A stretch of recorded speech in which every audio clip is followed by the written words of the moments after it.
Good day, everyone. I am Micaela Vianoche from BSE 3C Mathematics and welcome to this video lesson. Today, I will demonstrate how to solve system of linear equation. For this lesson, I will be using a scientific calculator Casio FX570MS. By the end of this lesson, you will be able to input equation correctly, solve them efficiently, and verify your solutions. To solve system of linear equation in two variables by elimination method, here are the steps.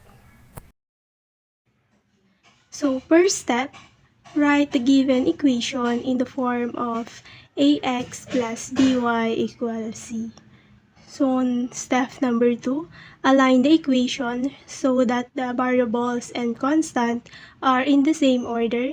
If necessarily, multiply one or both equation by a constant to make the coefficient of one variable, either x or y, opposite in sign. So first, copy the first equation and the second equation multiply by -2. So ibig sabihin, copy natin yung first equation. And yung second line, i-multiply natin sa -2. Ibig sabihin, 2x plus y equals 11. So, -2 times x is equals to 2 is equals to -2x. -2 times -y is positive 2y equals -2 times positive 1 is equals to -2. So, step 3, add or subtract the equation to eliminate one of the variables. So, copy lang natin to, yung 2x plus y equals 11 and -2x plus 2y equals to 2. Sabihin, 2x plus y equals 11, -2x plus 2y equals -2. Tapos, ipag-plusin lang natin sila. So, yung 2x natin at saka yung -2x, so, cancel na natin siya. So, y plus 2y is equals to 3y equals 11 plus -2 is positive 9. So, step 4, solve the remaining variables. So, ibig sabihin, 3y equals 9. So, divided by both side by 3. So, yung 3 natin maka-cancel. So, therefore, y is equals to 3. So, for step number 5, substitute back to find the other variable. So, pili ka lang ng isang equation, tas yung nakuha mong value ng y, ipapalit mo sa variable na y. So, 2x plus y equals 11. So, 2x plus our y is 3 equals 11. So, 2x equals 11. So, yung 3, ilipat natin dito, magiging -3. So, 2x equals 11 minus 3 is equals to 8. So, divided by both side 2. So, makakancel yung 2. So, our x is positive 4. So, this solution, x and y is equal to 4 and 3.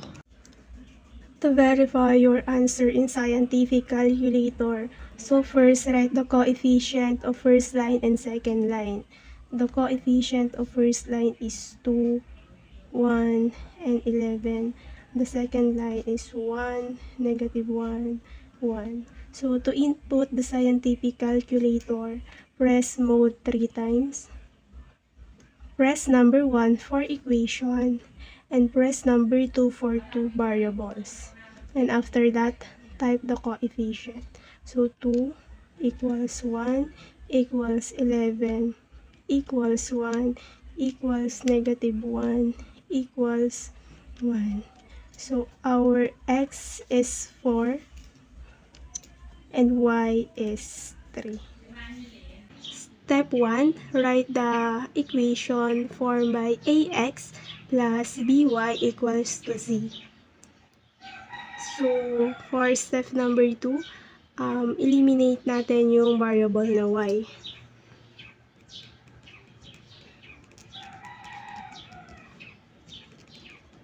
2y equals to 20. So, for step number 3, so as we all know na obvious naman na yung positive 2y and negative 2y, pag pinag-add natin ay 0 na yung value niya. So, ibig sabihin, 7x plus 4x is equal to 11x equals 13 plus 20 is equal to 33. So, step number 4, divided by both side by 11. So, cancel na natin yung 11. So, our x is 33 divided 11 is equal to 3. So, pili ka lang ulit ng isang equation. Tapos, yung nakuha mong value ng x ay ipalit mo sa variable na x. So, ibig sabihin, 7x plus 2y equals 13. So, 7, our x is 3. Plus 2y equals 13. So, 7 times 3 is equal to 21 plus 2y equals 13. So, ibig sabihin, yung 21, lipat natin dito, magiging 2y equals 13. So, yung positive 21, pag nilipat natin, ay magiging negative 21. So, 2y equals 13 minus 21 is equals to negative 8. So, divided by both side by 2. Cancel. So, our y is negative 8 divided by 2 is negative 4. So, solution set. So, x, y is equals to 3 and negative 4. To verify your answer in scientific calculator, repeat the process again. So, write the coefficient of first line and second line. And to input the scientific calculator, press mode 3 times. Press number 1 for equation and press number 2 for 2 variables. And after that, type the coefficient. So, 7 equals 2 equals 13 equals 4 equals negative 2 equals 20. So, our x is 3 and y is negative 4. So, number 3, ulitin lang ulit natin yung mga step or process. So, step number 1, write the equation form in ax plus by equals to c. So, for step number 2, eliminate the variable y. So, para ma-eliminate natin yung variable na y, so yung first equation natin ay multiply natin sa positive 2. And yung second equation natin ay multiply natin sa positive 3. So, 2 times 2x, 4x. 2 times 3y is positive 6y equals 2 times 7, 14. So, 3 times 3x is 9x. 3 times negative 2y is equal to negative 6y equals 3 times 4 is equals to 12. So, ngayon, pag-plusin natin siya. So, yung positive 6y at saka yung negative 6y, pag pinag-add natin siya ay equal siya sa 0, kaya pwede na natin siyang i-cancel. So, 4x plus 9x is equal to 13x equals 14 plus 12 is equal to 26. So, divided by both side by 13. So, cancel 13. So, our x is 26 divided by 13 is equal to 2. So, para naman mahanap natin yung value ng y, so pili ka ng isang equation, tapos yung nakuha mong value na x ay ipalit mo sa variable na x. So, 2x plus 3y equals 7. So, our x is 2 plus 3y equals 7. So, 2 times 2, 4 plus 3y equals 7. So, yung positive 4, lipat natin dito. So, 3y equals 7. So, yung positive 4, pag nilipat mo dito, magiging negative 4.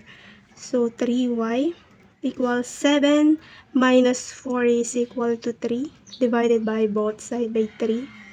So, cancel natin yung 3. So, our y is 1. So, solution set xy is equal to 2 and positive 1. So again, to verify your answer in scientific calculator, write the coefficient of first line and second line. So the coefficient of first line is 2, 3, and 7. The second line is 3, negative 2, and 4. So to input the scientific calculator, press mode 3 times. Press number 1 for equation and press number 2 for two variables. And after that, input the coefficient. So 2 equals 3 equals 7 equals 3 equals negative 2 equals 4. So our x is 2 and y is 1. To solve system of linear equation in three variables by elimination method, here are the steps. First step, write down the system of equation. Start by rewriting down the three equations in standard form.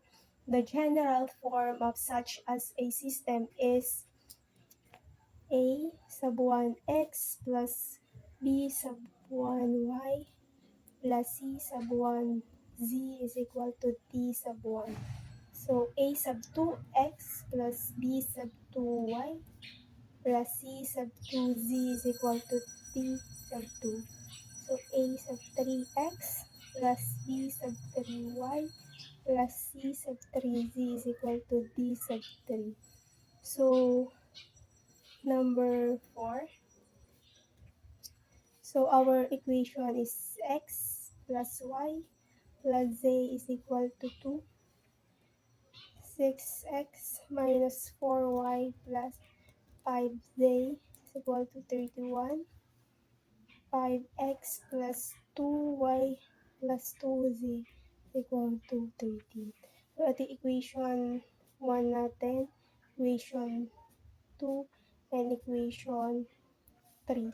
So, step number 2, eliminate one variable. Choose two pair of equation and eliminate one of the variables from each pair. So, unahin muna natin yung equation number 1 and equation number 2. So, x plus y plus z is equal to 2. 6x minus 4y plus z is equals to 31. So, yung first equation, multiply natin sa negative 5 para makancel si positive 5z. Ibig sabihin, negative 5x, 5y, plus 5z is equals to negative 10. So, copy lang natin si 6x minus 4y plus 5z is equal to 31. So, now, pwede na natin siyang pag-addin. So, yung negative 5z and positive 5z, pwede na natin siyang i-cancel kasi pag pinag-plus sila is equals sa 0. So, negative 5x plus 6x is equal to positive 1. Pero pag 1, hindi na natin siya nilalagay kaya x na lang is x. Ngayon, si negative 5y plus negative 4y is equals to negative 9y equals negative 10 plus 31 is equal to 21. So, ito equation number 4. So, next, equation number 2 and 3 naman. So, 6x minus 4y plus 5z is equal to 31. 5x plus 4y plus 2z is equals to 13. So, yung first equation, multiply natin sa negative 2. And yung second equation, multiply natin sa 5. So, negative 2 times 6x is equals to negative 12. Negative 2 times negative 4y is equals to positive 8y. Negative 2 times positive 5z is equal to 10z is equals to negative 2 times 31 is equals to negative 62. And repeat the process. 25x plus 10y plus 10z equals 65. So, plus. So, cancel natin si negative 10z and positive 10z. So, negative 12x plus 25x x is equal to 13x. So, 8y plus 10y is equal to positive 18y equals negative 62 plus 65 is equal to 3. So, ito na yung equation 5. So, step number 3. Solve the resulting system of two equations in the form using elimination method. So, yung nakuha mong equation na 4 and 5, yun naman yung gagamitin natin. So, x minus 9y equals 21. 13x plus 18y equals 3. So, yung first equation, times natin sa positive 2. So, magiging 2x minus 18y equals 42. So, copy lang natin yung second equation. 13x plus 18y equals 3. So, plus. So, yung negative 18y tsaka yung positive 18y, pwede na natin siyang i-cancel. Kasi pag pinag-plus siya ay 0 lang din. So, 2x plus 13y is equal to 15. X equals 42 plus 3, 45. So, divided by both side by 15. So, cancel natin si 15. So, our x is 45 divided by 15 is equal to 3. So, our x is 3. So, next, pili ka ng isang equation and yung nakuha mong value ng x ay ipalit natin sa variable na x. So, x minus 9y, 21. So, our x is 3 minus 9y is equal to 21. So, yung positive 3, lipat natin dito. Magiging negative 9y equals, so yung positive 3, pag nilipat natin dito is magiging negative 3. So, negative 9y equals 21 minus 3 is equal to 18 divided by both side by negative 9, cancel. So, our y is equal to negative 2. So, step number 4, back substitute to find the third variable, find the value of x. So, para mahanap natin yung value ng x using first equation. So, x plus y plus z is equal to 2. So, our x is 3 plus yung y natin is negative 2 plus z is equal to 2. So, 2 plus negative 2 is equal to positive 1 plus z is equal to 2. So, yung positive 1, lipat natin dito. So, z equals 2. So, yung positive 1, pag nilipat natin dito is magiging negative 1. So, z is equal to 2 minus 1 is equal to 1. So, solution, x, y, z equals to 3, negative 2, and 1. To verify your answer in scientific calculator for 3 variables, so first, write the coefficient of first line, second line, and third line. So the coefficient of first line is 1, 1, 1, and 2. The second line is 6, negative 4, 5, 31. The third line is 5, 2, 2, 13.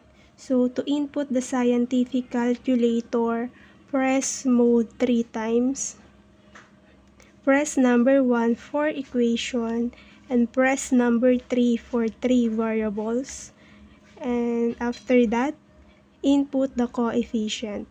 So, 1 equals 1 equals 1 equals 2 equals 6 equals negative 4 equals 5 equals 31 equals 5 equals 2 equals 2 equals 13.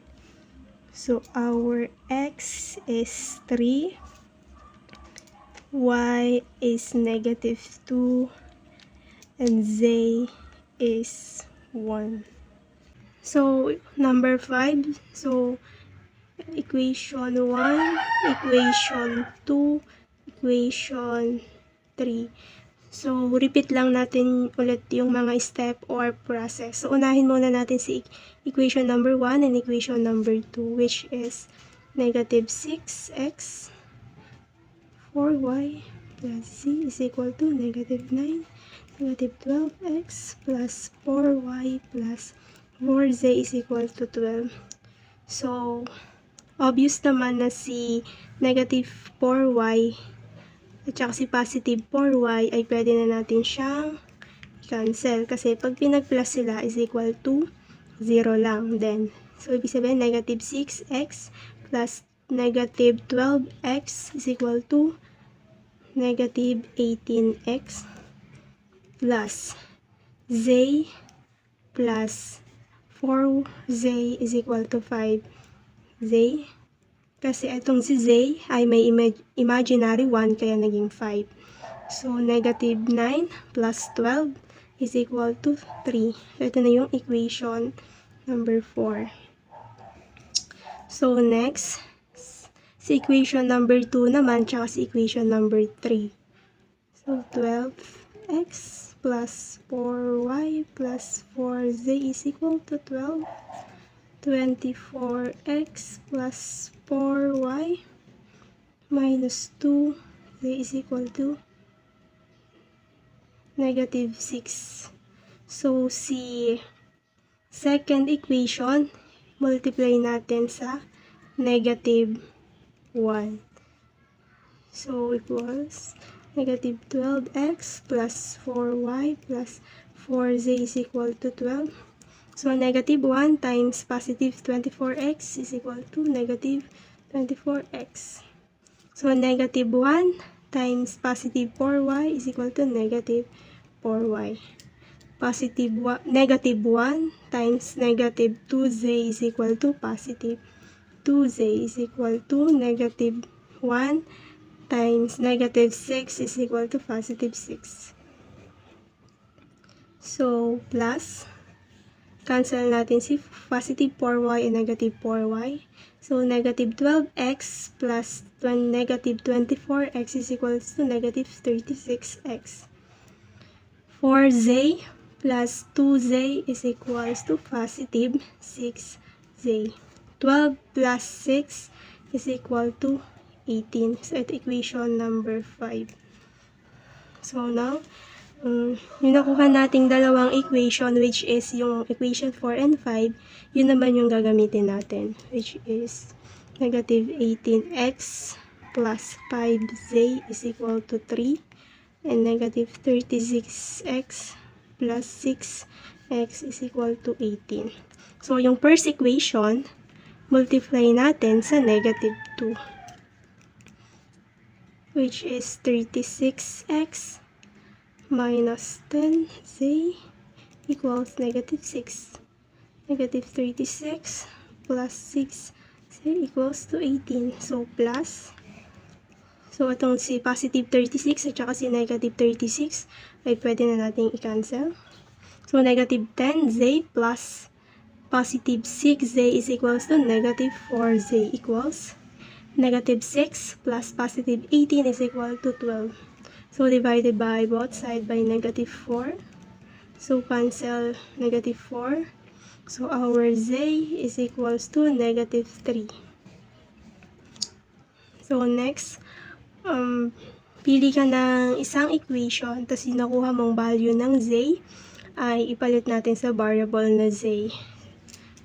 So, negative 36x plus 6z equals 18. So, negative 36 plus 6, our z is equal to negative 3 equals 18. Negative 36 minus 18 equals 18. So, si 18, lipat natin dito.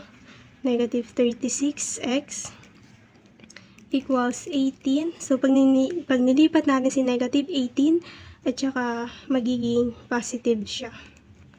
So, negative 36x equals 36. So, divided by both side by 36. Negative 36. So, cancel. Negative 36. So, our x is negative 1. So, to find the third variable, using first equation, which is negative 6x minus 4y plus z is equal to negative 9. Negative 6, our x is negative 1 minus 4y plus, so our z is equal to negative 3 equals negative 9. So 6, negative 6 times negative 1 is positive 6 minus 4y minus 3 is equal to negative 9. So, si positive 6 ay ilipat natin dito sa tabi ni 3. Maging negative 4y equals 3 minus 6 equals negative 9. So, negative 4y equals 3 minus 6 is equals to negative 3, 9. Negative 4y equals negative 3 minus negative 9 is equals to negative 12 divided by both side by negative 4. Cancel negative 4. So, y is equals to positive 3. So, solution x, y, z is equal to negative 1, positive 3, and negative 3. So again, to verify your answer in scientific calculator, so first write the coefficient of first line, second line, and third line. So the coefficient of first line is negative 6, negative 4, 1, and negative 9. The second line is negative 12, 4, 4, and 12. And the third line is 24, 4, negative 2, and negative 6. So, to input the scientific calculator, press mode 3 times. Press number 1 for equation and press number 3 for 3 variables. And after that, input the coefficient. So, negative 6 equals negative 4 equals 1 equals negative 9 equals negative 12 equals 4 equals 4 equals 12 equals 24 equals 4 equals negative 2 equals negative 6. So our x is negative 1, y is positive 3, and z is negative 3. I hope this lesson helped you understand how to solve system of equation with a scientific calculator. And that's it. Thank you.